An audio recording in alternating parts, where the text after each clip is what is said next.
What's up guys, Tentacle here, and welcome back to more Kirby's Adventure. In the last episode, after finding a secret we missed in World 5, we got through World 6, Orange Ocean, and defeated Meta Knight. In this episode, we're gonna get things started by finding all the secrets I missed in World 6, but I've got a little bit of a story about that. As you can see, I actually already have uncovered all of the World 6 secrets. And, as you probably noticed, all of the World 7 levels had already been cleared. Thing is, at the time of this recording, I've already 100% completed Kirby's Adventure. This is actually a re-recording of this episode because I ran into countless technical difficulties during the initial recording.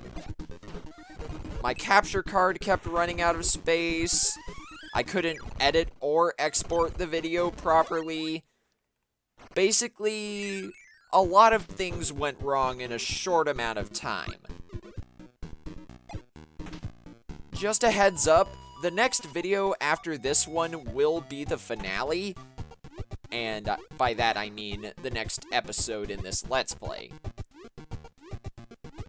Yeah, the next episode will be the finale, and I'm just glad I still have the initial recording of that.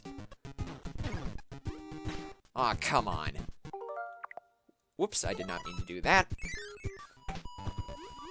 See, the reason I quit the stage there is because you actually need the hammer ability for the secret in level 1 of World 6. And believe me, it is hard to carry the hammer ability throughout the entire level just to get to that one secret. That's also why I didn't cut out this return trip here. Because I also wanted to tell my story.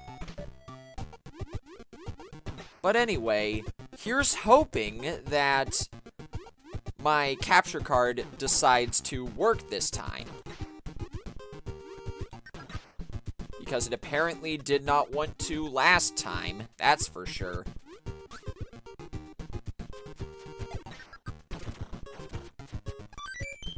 I'll grab the 1-up while I'm here.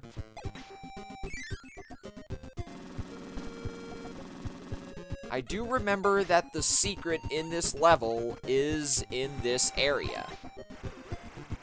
So I at least know I'm going the right way. Ah, here it is. So you need the hammer ability because you have to break this block with the hammer in order to get to the room that has the secret. Now, normally there would be a switch right here, and this will, I believe, open up a museum. And by the way, a little trick that I learned in the initial recording of this episode is if you pause after finding a secret in a stage you've already cleared, or excuse me, in a level you've already cleared, you can just exit right away, and you'll still have the secret. And yes, it was a museum. Good to know. So hopefully, with that knowledge of that secret, I won't have to cut anything out while I'm locating the World 6 secrets. We'll just have to see. Now, for the level 2 secret, you're going to want to find the stone ability in this room and bring it with you into the next room.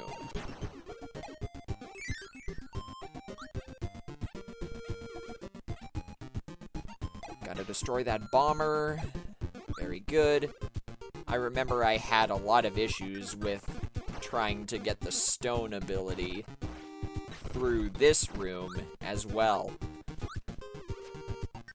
Anyway, the secret switch for this level is right in here. You just gotta pound this peg and go through here. And I believe the switch that's in here opens up an arena? I can't remember. Let's see. Yes, it does. And I remember from the initial recording of this episode that Fire Lion is in this arena. And he gives you the fireball ability. And in this museum, you get the wheel ability. Now, let's move on to level 3.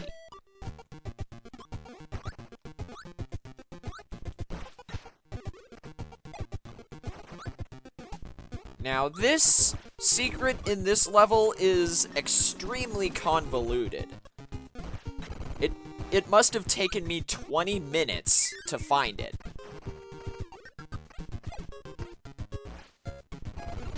I'll tell you more once we actually get to the secret.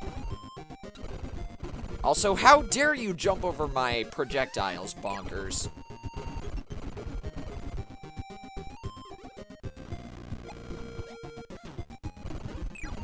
So you gotta get the hammer ability for this one. Go up here, break this box. And now the V and Brats are gonna have my head for that one. And did you notice where that bomb block was? That's the official name of that. You actually have to walk into the area where that bomb block was. I know, it's crazy. Now you need to go in here, grab this laser ball, then go to the left, and use your laser to light this fuse. Except I was very slow. So let's try again. There we go. Anyway, in this room, there would be a switch right here. And this opens up a crane game.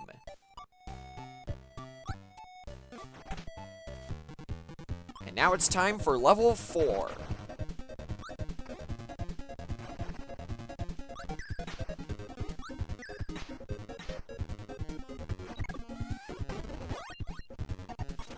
You don't outright need the sword ability for this secret. I just prefer it over laser.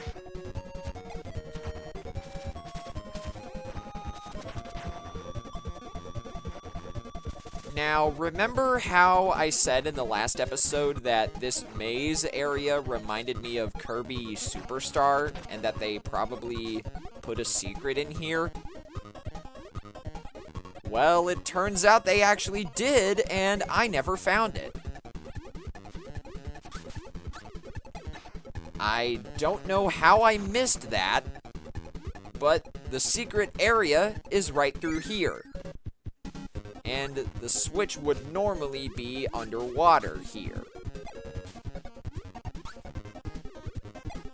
And this will open up. I believe it's an egg catcher game. Yes! And now I just gotta find the secret in level 6, but to do that, I need the fireball ability. Okay, I'm back. I decided to go to the arena in this world and get the fireball ability from Fire Lion. So, let's get to the secret in level 6. And we're just gonna float above everything, so that way I keep my ability.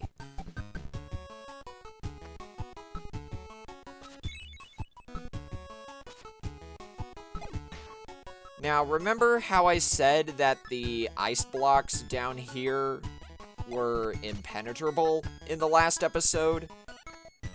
Well, they actually are penetrable. If you have the fireball ability, that is. The only reason I said they were impenetrable in the last episode was because I didn't have that ability. Anyway, the switch in this level is in this room, and it opens up a warp star station, which is right here. And now that that's out of the way, let's get started on World 7, Rainbow Resort.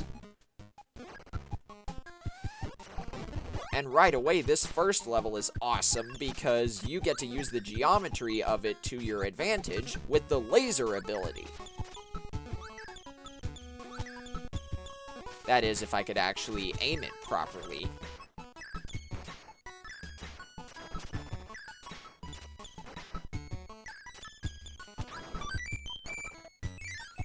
Now, there are secrets in this world as well, but they're only in this level and the last level.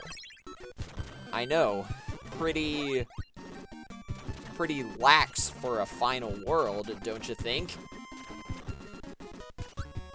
Anyways, what you need to do is break all these blocks. Make sure you still have the spark ability for this. Then go down here. Get the beam ability, and go this way.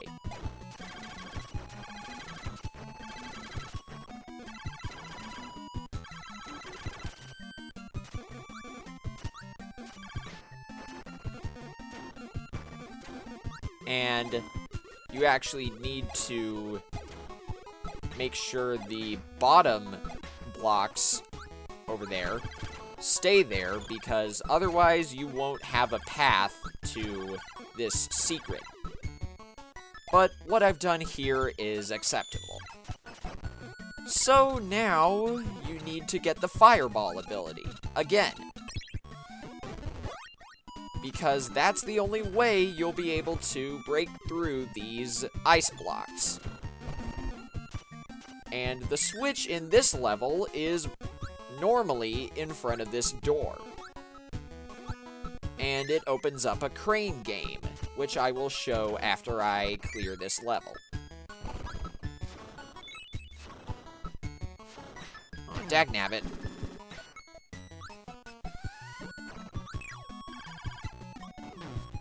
I'm gonna try to get through the levels in World 7 as quick as possible, by the way, because I think the main reason why I couldn't successfully record this episode last week was because I spent too long on all these levels. Anyway, in level 2 here, there's a mini-boss gauntlet. And in the remake of this game, there was a secret entrance at the top of the tower that was at the start of this level. And if you took that entrance, all of the mini-bosses would be much harder. But in this version of the game, there is only one entrance.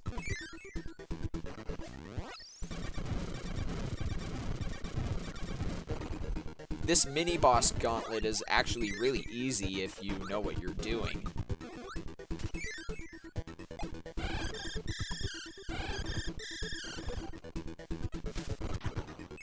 So, now that we've taken care of all those guys, next up is Bonkers, and this should, theoretically, be a piece of cake.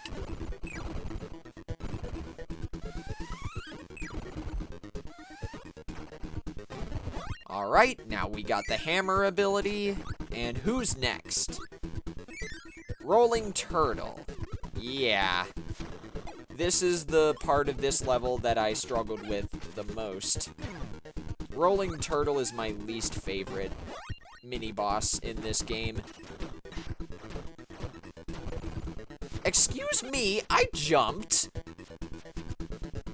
Apparently I didn't jump. There we go. Now we have the throw ability, and you're gonna need it for the next mini-boss. Bugsy. Wow, I jumped directly into that, now didn't I?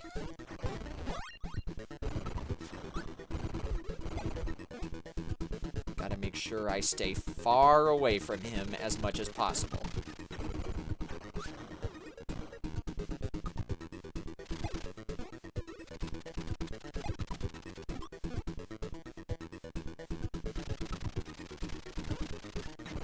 Now get out of here!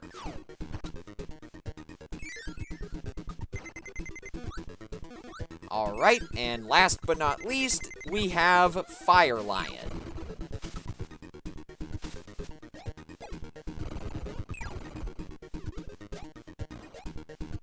Whoa, I actually forgot that he can fake you out while doing that fiery charge attack. That can be pretty devastating if you're not prepared for it. Anyway, that's the end of the gauntlet. Thank goodness.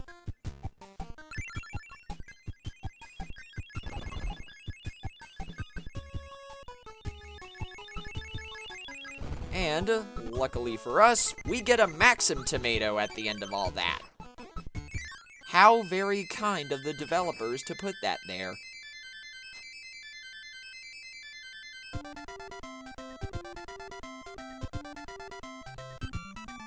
And we got the 1-up. Let's go.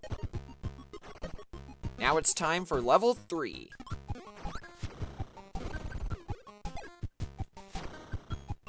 Yeah, whatever. No time to waste. I do not want my capture card to fail again. In this specific area of level 3, it is possible to perform a glitch that basically gets you stuck inside these ice blocks and soft locks the game, but I can't quite remember how you're supposed to pull it off. That is the only other soft lock related glitch in the game that I know of, besides the one that I covered in the last episode. And in this area, we got a hyper candy from Meta Knight, so let's just plow through everything.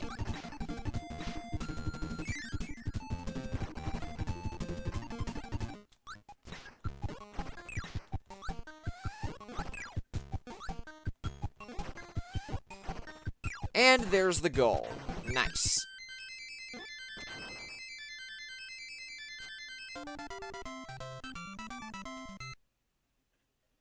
Okay, next up is level 4.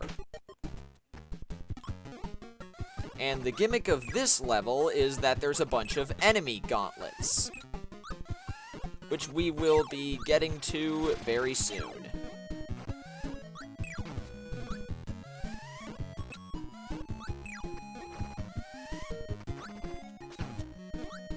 Yeah, whatever. Alright, the first enemy gauntlet is a bunch of bubbles.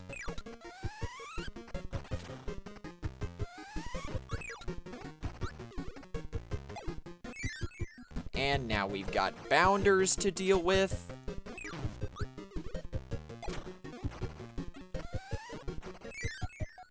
And some Bronto Burts. And last but not least, some flamers.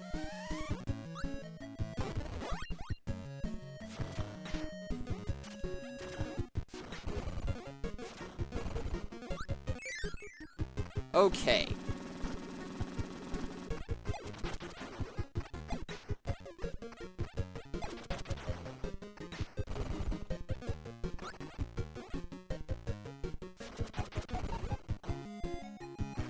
Wow, we just barely avoided that hothead's attack. And there's the goal. Very nice.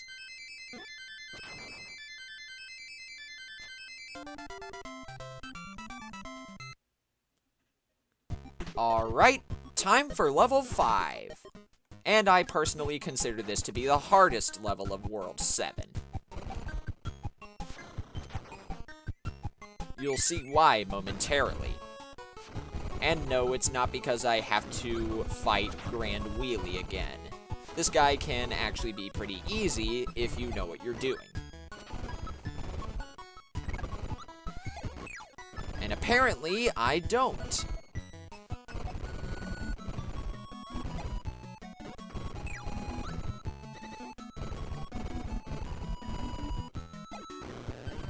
There we go. And I actually don't need the wheel ability for this level. Now, you see how the star clusters are pointing either down or up in the background? Well, that actually signifies the direction of strong wind currents.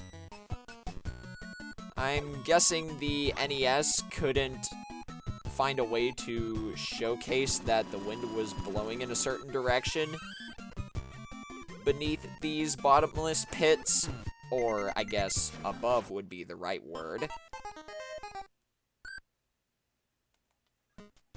So they had to settle for star clusters.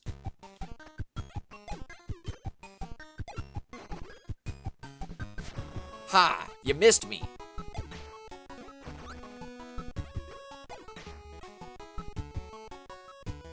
And hopefully... Wow! I made it through this section almost effortlessly. I remember in the initial recording of this episode, I lost so many lives on that stupid wind current section. It was annoying. And that cannon doesn't lead to a secret switch, so I don't have to take it.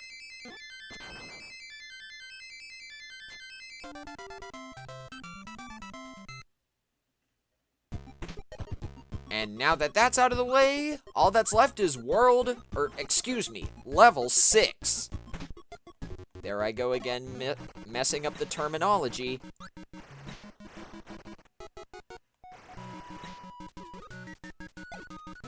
Now, this level is very special because it's actually a reference to Kirby's Dream Land, the first game in the Kirby series, and the one that came before Kirby's Adventure. That's why everything is black and white in here. It's basically a trip through the entire game, but in the style of the NES. And fun fact, the music that's playing in the background is actually a remix of the main theme song of the first level of Kirby's Dream Land, Green Greens.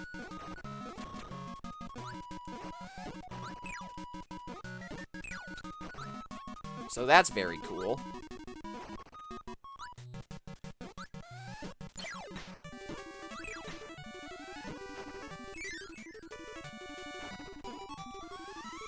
Man, I can't believe I'm going through all of these levels in World 7 so effortlessly. I say that as I take damage. When in the initial recording, I was struggling so hard.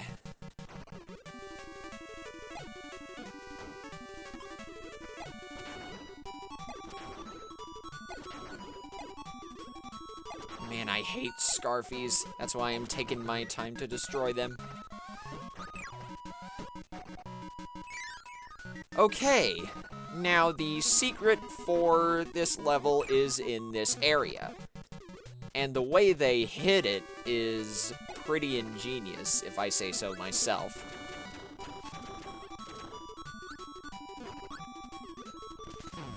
What you need to do is walk through the crescent moon. Yeah, pretty cool, huh? This is actually the first game in the Kirby series that started that trend of there being secrets hidden behind crescent moons. Now, the switch for this level would normally be right in front of this door, and it opens up a warp star station, which I will show after this.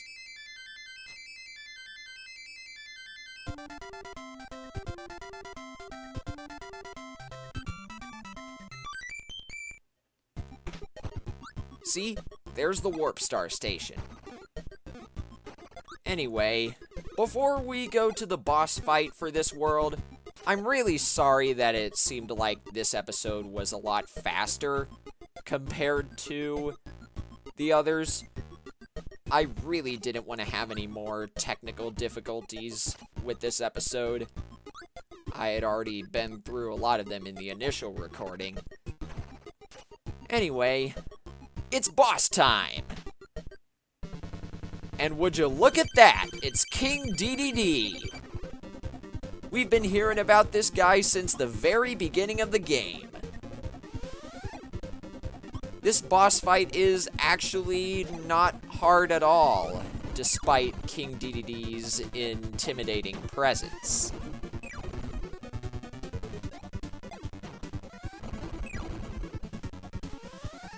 Basically, all of King DDD's attacks are really easy to avoid, but if you're not prepared for them, then he can catch you off guard.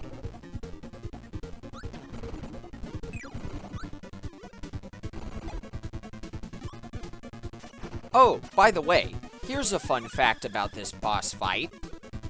In the remake of this game, this area looks completely different, and the music that plays is actually a remix of the Fountain of Dreams Battlefield from Super Smash Bros. Melee. Which is pretty interesting, considering that game came out at around the same time as the remake of this game. So that's pretty cool.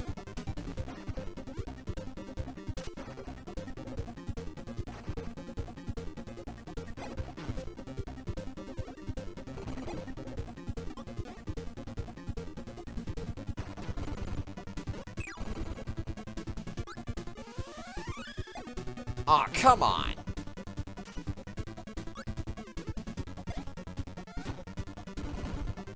One more hit ought to do it.